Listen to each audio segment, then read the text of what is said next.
Hi, this is Sue Pelletier. I'm the editor of Medical Meetings Magazine. I'm here at the 7th Annual Pharmaceutical Meeting Management Forum. This is Brian McGowan with Pfizer's Medical Education Group. He is speaking on his own behalf, not that of his company.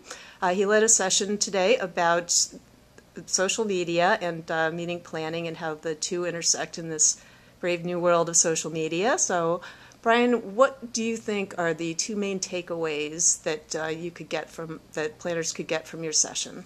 So you used the word intersect, and I guess that was my takeaway to start, was that we asked the 120, 130 people in the room whether they use social media, either professionally or personally, and it looked like there were only 3 or 4 that raised their hand. That was a little bit surprising, but we also have data that says physicians or even our colleagues, so general population of professionals, only use social media. Maybe less than 10% of individuals use social media. So I think that's an important takeaway. That data seems to translate over to the medical meetings community.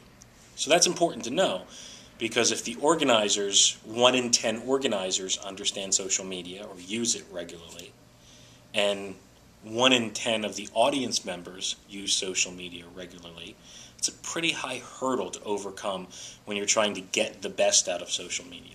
Now, the second thing we talked about is how do you get the best out of social media. So assuming that you can deal with the 1 in 10 planners and the 1 in 10 attendees, there's numerous ways to actually pull the best out of social media. So we had some good conversation case studies about using Twitter as a back channel communication strategy, about maybe using Facebook or some closed enterprise system social media applications to engage participants in a conversation. So I thought that was interesting.